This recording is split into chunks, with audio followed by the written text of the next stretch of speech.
and the think about it. Like they're running out of time to think about it. I mean, what else is there? What else is there to think about at this point? You're 72 and you need to think about it more than the 72 years you've had? 72 years to think about this.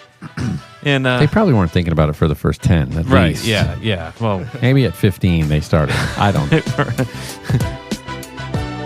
Hello and welcome to episode 4 of the Life Insurance Academy podcast. I'm your host, Austin Lopes-Lavero, and I'm here with Chris Ball, Zach McElwain, and Roger Short. The LIA podcast takes you out of the classroom and into the conversations of top producing agents in life insurance sales so you can level up your business. For Cliff Notes and resources, visit liapodcast.org and follow us on Facebook, Twitter, and Instagram at Life Insure Acad for show updates. In today's episode, we are continuing the conversations around the 5 real reasons why people don't buy. Now, if you're joining us today and haven't listened to episode 3, where we cover the first 2 reasons, that's trust and need, then definitely go back and check out that episode and then revisit us here in episode 4. But if you have listened to that, then we're just going to go ahead and jump right back in to where we left off. Need and want seem very similar to me. Like, why is want a separate kind of objection in this if it's so similar? Well, because go ahead, Zach. Yeah, it's all about value, right? And this is where it's really cool and interesting, because when you start to realize that in this situation that Chris's client needs a lot more than a small cremation plan, because she hasn't thought about everything or everyone that would be effective. When Chris is simply asking those questions and it's tugging those strings of her heart and making the waterworks happen, at that same time, she's verbalizing why it's important to her and the impact it would make on her family. As she's doing that value to her and her loved ones and her family is rising, and it's transferring into a want. That's why she might have been initially looking at a $5,000 policy for, I don't know, $30, $50 a month. And now price did not matter. Right. Yeah, people find a way to pay for the things that they want. Right. I mean, I go into homes of, go into businesses, go to a home. It could be a mortgage protection lead. It could be a final expense lead. And you'll see what people prioritize. And they spend money on it, like the silliest things. I remember just recently, not too long ago, probably within the last 8 weeks, when we did a little run-up in Indiana, testing out some new leads, I sat with a guy who said he had no money. And then he proceeded to dive into a 45-minute sermon on the value of priceless coins and why collecting those coins was going to be the thing that helped cover his funeral costs, and why these were so valuable. And he buys them off these shows that come on late night TV and out of magazines, and he'll buy this coin that was found, and it's got, the queen, but the queen's hair is different. And then on all the other coins, and there's only 4 of them made, and that's why this one is worth $380, and it's a 25-cent piece. But they will find the money to pay for the things that they want. And yet there's not $50 a month or $40 a month to put a plan in place for his daughter, who's going to bear the full responsibility for his funeral costs. But she gets to keep the coins. I was going to say, do funeral homes accept coins? Only gold doubloons. Yeah. So they would, this is a justification. So people find reason or find the money to buy the things they want. Yeah. That's why I like Chris's comment. A need once verbalized becomes a want. Here's the key. They have to verbalize the need. Right. And as an agent, so here's a secret. The agent that understands how to get a client to verbalize the thing that they need is the agent that will win. Because then you're having a conversation with somebody who is speaking out loud about the things that they need. And the minute they do that, they realize they want the thing that they say they need. And here's a question for you, Austin. Like, has there ever been a point when there was something you should buy, but you didn't buy it, and you bought something that you wanted in place of that? Yeah, and that's what our clients do every day. An example would be cigarettes. Smoking a pack a day costs what, $5-6 for 30 days. That's $180. $180. So if you have a client who realizes their want and there are some challenges financially, to be able to come to the terms of saying, okay, I can sacrifice a quarter of a pack a day. I know that sounds funny. They never think about it that way. No, they would not think because about they it. just think I don't have enough money to buy the life insurance. Yeah. I can't afford it. Correct. You're Yeah. making choices. Mm-hmm. And your choice is you'd prefer the cigarette. But the value has to be raised in a way that they see it. I call it like being the ghost of Christmas future. With these 5 reasons, as they build on each other, you can see that, and really as you're coming to want, it's really a measurement of how much they love their family. And the cool thing is we're getting in and that we're thinking about this, and I can see where all our minds are spinning and going. Even you listeners out there in your cars or wherever you are right now, but we're not talking about the lead card because it doesn't matter. Mm-hmm. The lead card doesn't matter because it's snap. the true reason and the why at this point in the presentation or in the sales process. Well, one thing that you are saying that has my wheels turning is once their need becomes their want, then you're someone helping them get what they want. You're not Correct. someone selling them. Correct. You become an Correct. advisor. You're Look just at you. Brain blast. Brain blast. You're never selling. If you're doing it right, you're never selling.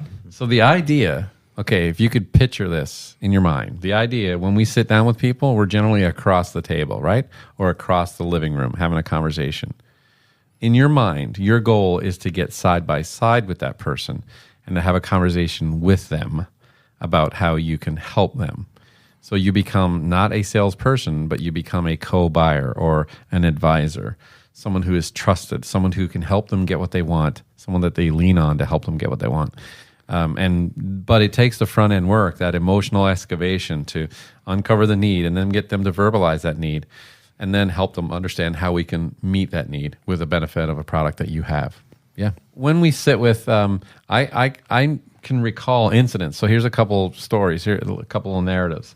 There's 2. One, mortgage protection lead. We were doing some training one-on-one with a new agent. I sat with another family who had final expense plans, and she had just purchased a final expense policy from a competitor, another company, from a young man in her church that she really liked, and she didn't want to cancel that, and I didn't want to step in there. Even though we could have done better on the price, it was not something where I was going to step in because I think it would have taken away some of the trust because of how highly she spoke of this young man that had helped her. And then we talked about her husband, and her husband, she said he has insurance. I said, well, before I leave, is it okay if I at least meet him and have a chat before I go? Because I'm done. When I leave here, I'm heading home. Well, sure. He'll be home in just a few minutes. Well, sure enough, he came home just a little while later. While he was getting in, she was making dinner and was actually setting a plate out for me as well. So, and the next thing I know, he sits down. He's literally in the house 10 minutes, washes his hands, comes back to the table. I'm ready to have a little chat with him before I leave. And she puts food in front of him and me and then her and sits down to the table. So now I'm there for dinner. And I think, well, at least I'm getting dinner out of this, right? And we're able to have a conversation. He goes, yes, I'm good. I have a $50,000 whole life plan. And he was in his senior years. He was working part-time. He was drawing Social Security, but working part-time. And when we discussed his situation, we realized about 80% of the funds coming into that house was coming from him because of his part-time job, a pension that he was receiving that she would not get when he passed, and his Social Security. And when we did the math, I looked at him and I said, so this $50,000 that you have in place, do you want that to go to her to be able to live on for the next 5-10 years to assist her with living costs of living, household expenses? Or do you want her to have to cut into that to pay for the funeral and then live on the rest? And then for the first time, he realized what was going to happen. Like someone painted the picture for him. He's like, well, no. I said, well, what do you mean? I said, if you spend $12,000, $15,000 on a funeral, well, she'll have about $38,000 to $35,000 left to live on. Well, I don't want that. I said, well, there's a way to solve that. You can put a burial plan in place to protect just the funeral costs. That way she gets the entire $50,000 for cost of living expenses. And he says, well, yeah. Well, how much is that? And I said, well, is that something that you want? Why is that important to you? And then he discussed that. And all of a sudden he's like, well, yeah, if that's affordable, we'll do that. And, 15 minutes later, I'm writing up a policy to take care of his burial because he realized all of a sudden that this money was intended for something else. And until we sit and uncover these things, that need doesn't become the want. I'll throw it back over to you, Chris, on urgency and money. Where do we go from there? Yeah, as far as on the urgency side, I think it's important. All of these have to be internalized by us on the front side of this, like time, trust, need, want, identifying the importance of those things. And I think for me, it became a realization or the reality of the situation that, hey, I'm sitting with people who are 55 to 80 years old. Mm-hmm. And the think about it, like they're running out of time to think about it. I mean, what else is there to think about at this point? You're 72 and you need to think about it more than the 72 years you haven't had 72 years to think about this. And they probably weren't thinking about it for the first 10 at least. Yeah. Well, maybe at 15 they started. I don't know. For the last 25 years, they probably should have done something about this, right? So having that understanding, but being able to help them have an awareness of the value and raising the value and the time on this. Another thing that helps in understanding it myself and helping them understand it is I've had 36 death claims in 8 years. 36. Wow. That's a lot, right? And so that gives you some perspective as an agent. Like, you're going to think about it until you can't think about it anymore, and then what happens, right? So it's important for us to have that perspective. Yeah, the urgency is one of the funny things because every time you get the excuse, I want to think about it, they don't really want to think about it. And here's why, and I always use that analogy that, if I had a brand new Porsche SUV sitting and I'll ask you, Austin, sitting in the parking lot, still got plastic on the seats, it's brand new, let's say it's a $180,000 truck, but I'll sell it to you for $5,000 right now. You've already checked it out. It's legit. You went to the lawyer and everything. What are you going to do? I would, I'd get that key fob. You'd get that key fob. Push to start. Roll on out of here. You'd have to get me that money, but it didn't matter what you would do to get it. You would, right? Mm-hmm. You wouldn't. What if you didn't have the cash? You would find it. How? One thing you won't tell me. One thing you won't tell me is that I want to think about it, right? Right. So the I want to think about it excuse is the biggest bogus excuse. What that means is, Austin, if you tell me I want to think about it, I'm going to tell you, well, one, you don't trust me. I didn't find the need, or you just flat out don't like your family and you don't want anything to do with it. It doesn't mean, well, we're a type of family that likes to talk over it overnight and sleep on it, and we'll let you know next week. Says no one ever, right?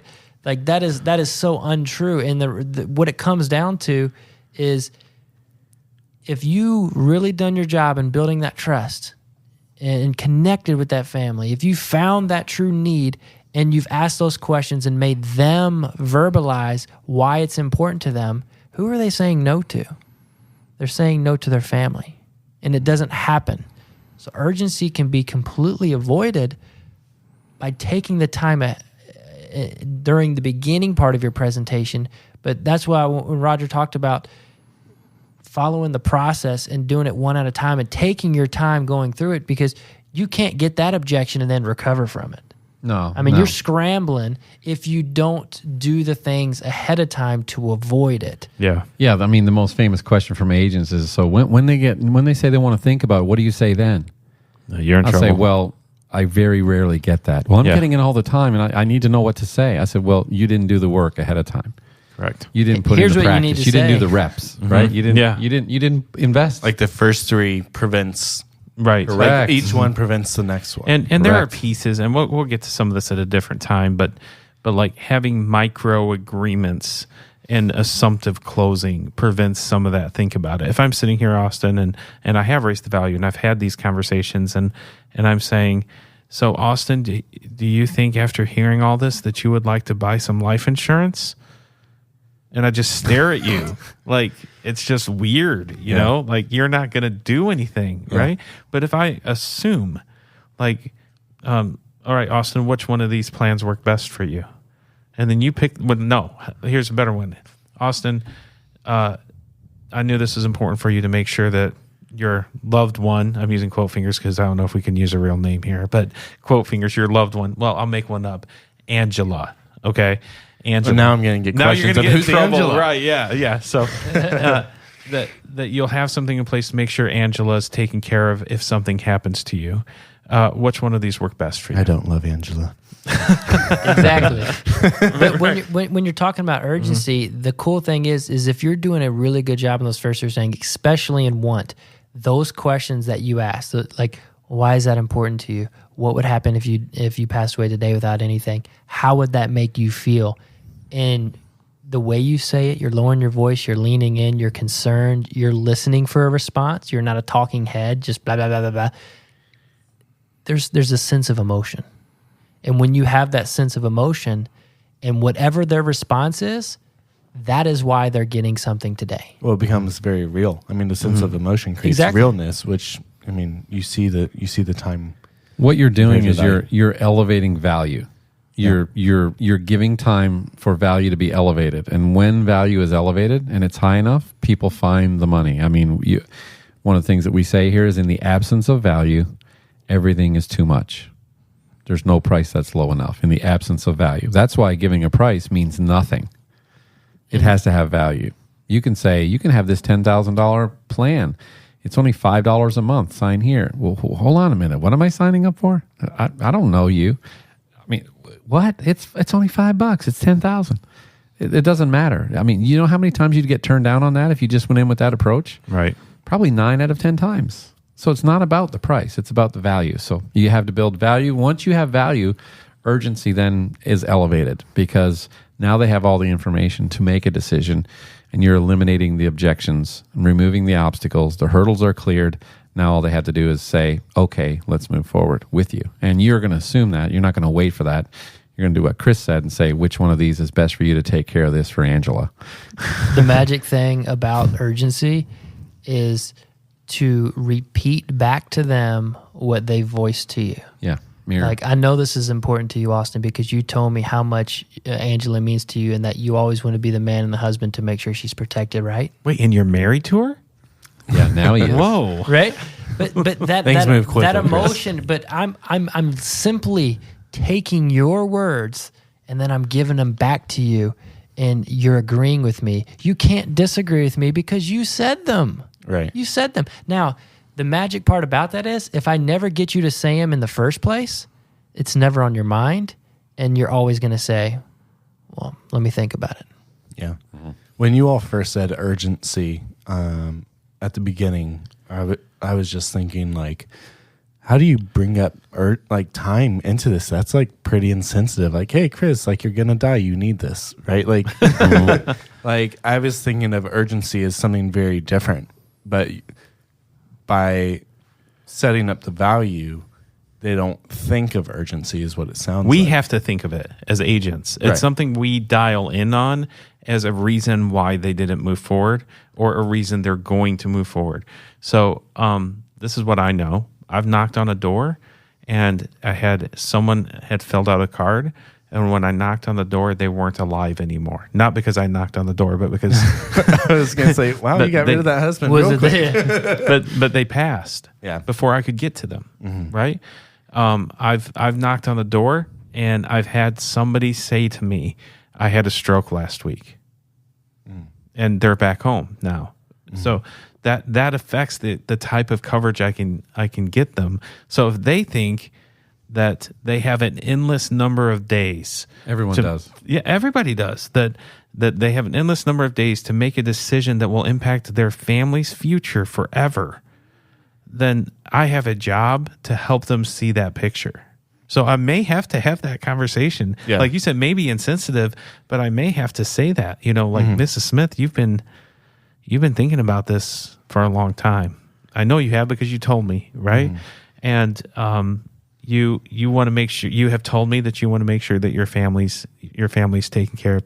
When is the best time to take care of this? And she's probably going to say, well, probably today. And I'm going to say, no, it's probably 10 years ago. It's all about the deeper need that you find, like in Chris's situation of the story he told, she was looking for a basic cremation plan. That was it. When he helped her see what the need that was already in the home, he didn't bring that with him in the car. That need was already there in the home, and it was apparent. When she saw all of that need, all of a sudden she's like, oh man, I got to start now. Yeah, the value on what Chris was able to do was elevated tremendously. She saw the need, and Chris then helped her meet the need. If you're manufacturing a need, you'll never be able to have urgency. Yeah. So that's where the urgency comes from. It's elevating the value and elevating the need and the ability to meet the need right then and there to make it simple and easy. Yeah, I mean, it totally flipped how I was thinking about it. Yeah, So. yeah. And then finally, the money, right? Mm-hmm. Can you afford it? Can they afford it? Right. How are you prepping To be honest, for that? this is very rare, and it's crazy to say this is very rare because we work in a lower income demographic. Because if you have all of these other factors, because if we're saying money is the real reason they're not buying, that's assuming trust, need, want, and urgency are all there. Mm-hmm. If they're all there, money's rarely not an issue because they're finding a way to afford it. And if they can't, you're calling a daughter, a son, a mother, a brother, somebody in their family, because if they pass away, somebody else is going to be affected, and they're going to be in there on that sit with you, or a good agent is going to make sure they're going to be on that sit with you, because I promise, if I'm going to pass away and I don't have anything, but all my debt's going to be left to Chris, well, he needs to know about it because he'll for sure help me pay for this plan, because if not, he's paying for the whole thing anyways. Right. Mm-hmm. So together, you are going to find a way to take care of this need. Let me say something to that, because I think people hear that and they're skeptical about that. Well, yeah, like I'm going to bother somebody to call their sister or their brother or whatever. My first 2 years of this, I mean, it was expedited learning scenarios, but saw a client upstairs in an apartment. Came downstairs. There's a lady there. This is in a pretty depressed part of town. And talking to the lady, she's this was just a clover leaf. We talked about that before. I was just talking to the neighbor, basically. I didn't have a lead. Talked to her about final expenses. Seemed to be interested, but didn't have any money coming in. Was basically living based off of her roommate paying rent. And when I talked to her, she had no income, and I asked, well, is there somebody who could take care of this for you so that you're not leaving a bill for your sister? That's what she said. And she said, well, I don't want to bother my sister with it. And I was young enough, knew enough that I didn't push or challenge this thinking, right? Mm-hmm. Small world. Like months later, I get a lead. I walk away from that situation. I get a lead. Walk away like you didn't sell it. Didn't sell it, right? And I go to a different part of town, start door knocking, and finally catch up with this lady who was working third shift, and it was difficult to catch up with her because she's sleeping through the day and stuff like that. Anyway, I sat down with her, wrote a policy on her, wrote a policy on her husband, and then she said, I need to get a policy on my sister. She's going through a hard time. And it was the lady I talked to on the other side of town. But I never. What was the time difference between those? Oh, it was like 4 months. It was a long period of time, and this was a lead I had knocked on multiple times, over and over and over again. So there's a persistency lesson there, but there's also an assumption that I made that nobody's ever going to pay for something like this for their sister. What a terrible assumption. Yeah. You know? And it wasn't Chris, a have lead. you met your mother? And, right. Right? Yeah, correct. Right? Your mother would do anything for anybody. No question. I mean, absolutely. Yeah. But yet when you're sitting with a stranger, you don't think that those same family values empathy and family values don't exist anywhere else. Yeah. It blew my mind. Like that is.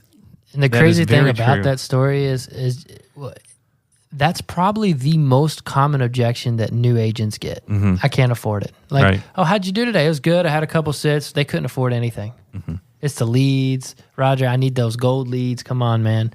Like, it's always something, but 9 times out of 10, it's another issue. It's a trust issue.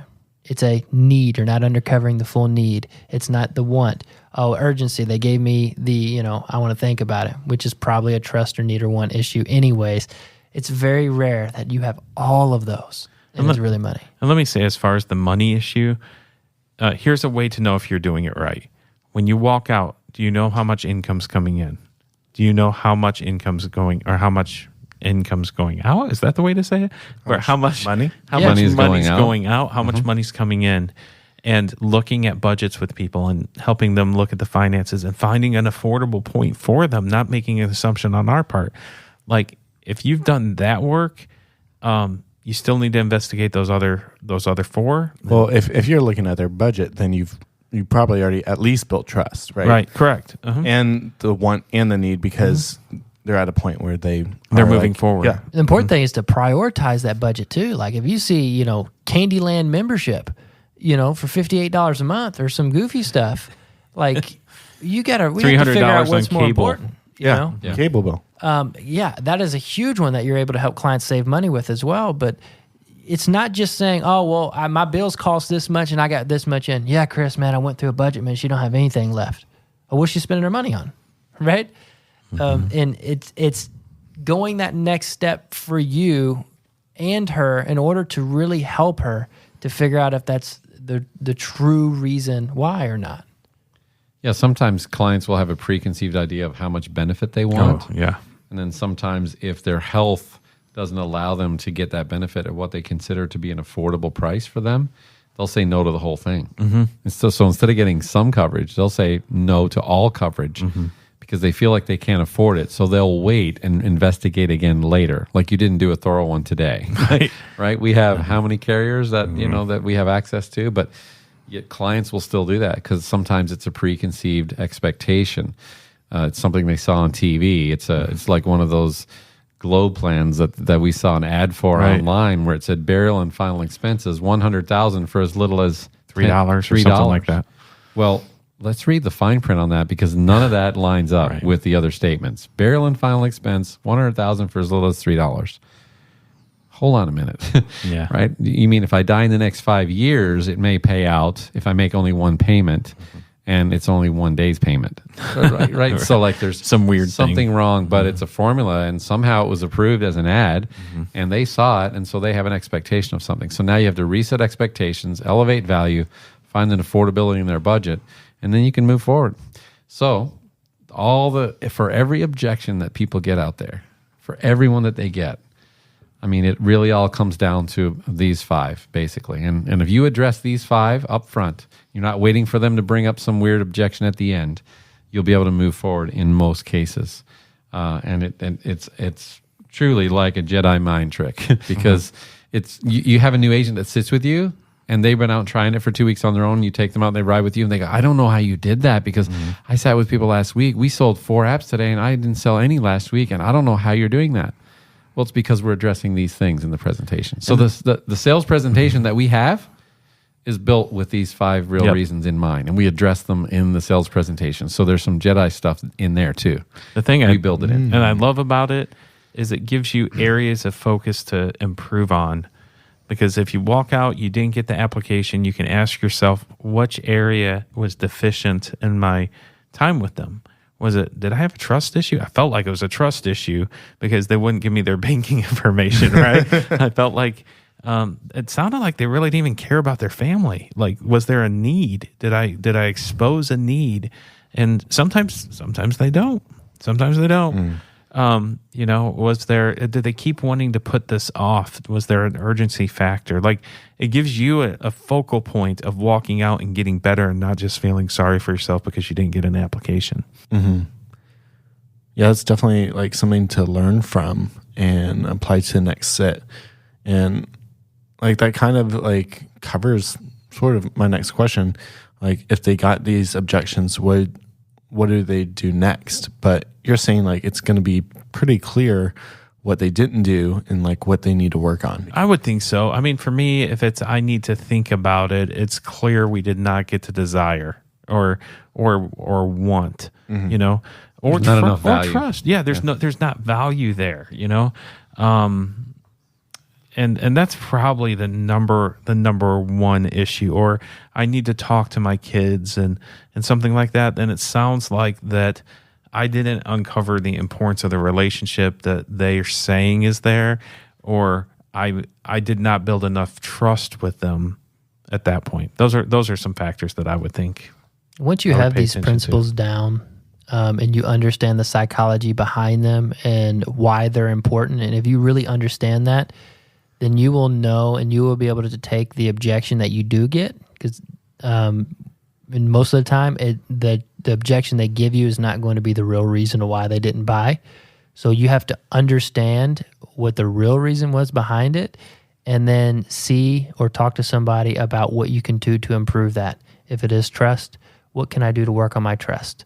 Did I not spend enough time? Did I not connect? Did I not listen? Did I talk too much? And regardless of what that issue is, you can always improve yourself, improve your game, in order to get better, to prevent those objections the next time. Developing this upfront strategy that the words on the presentation and the flip chart or the iPad presentation or, your PowerPoint, whatever you're using, okay? Those are not the most important things. Those are a tool to help you communicate and to have a conversation about the real things. And the real things, trust, establish that. Because if you don't, they're not moving forward. Identify their need. Establish what that is. If you can't identify that, they won't move forward. Get them to verbalize that, because then it becomes a want. And people buy what they want. If you elevate the value high enough, a sense of urgency is created, and then you make it simple for them to move forward, which moves the barriers for them to just finish the process. They're almost at the place where they can take the step, and now you've just made it so easy for them they can take that step. That's that urgency. And affordability is just being conscientious about who they are, their budget, what they're trying to accomplish, and getting the most for their money. That comes down to products, underwriting, knowing your job, and then understanding the dynamics of their household economics, their finances, to help them put something in place that they feel good about, that they're going to be able to keep, that when they go to bed tonight, they're going to feel really good that they did it and know that it's affordable and they can keep it. And when you leave, they're going to have a completely different impression of you than the guy rolling up to their house going, "Who's that guy? Shut the curtains," right? And when you leave, they're asking you if you want a bottle of jam, or they're asking you to come back for dinner on Saturday. Or homemade wine. Or homemade wine, whatever that might be. And trust me, we've been given all kinds of things, especially in vegetable growing season. You guys ever been given vegetables? Oh, yes. Mm-hmm. Tomatoes, man. I've been given so many tomatoes. I got a 50-pound pumpkin once. And that's a wrap for today's episode. Thanks so much for listening to the Life Insurance Academy podcast. For Cliff Notes, resources, and more, visit liapodcast.org/EP4. That's liapodcast.org/EP4. If you enjoyed this podcast, make sure to subscribe wherever you're listening, rate us 5 stars, and follow us on Facebook, Twitter, and Instagram at Life Insure Acad. The Life Insurance Academy podcast is hosted, edited, and mixed by me, Austin Lopes-Olvero. This episode was produced by Roger Short and myself. Our theme song is by Flashing Lights. We'll catch you on another episode, including next week's show that will kick off a series where we deep dive into each of these 5 reasons why people don't buy. Until next time, drive safely and go be a difference maker.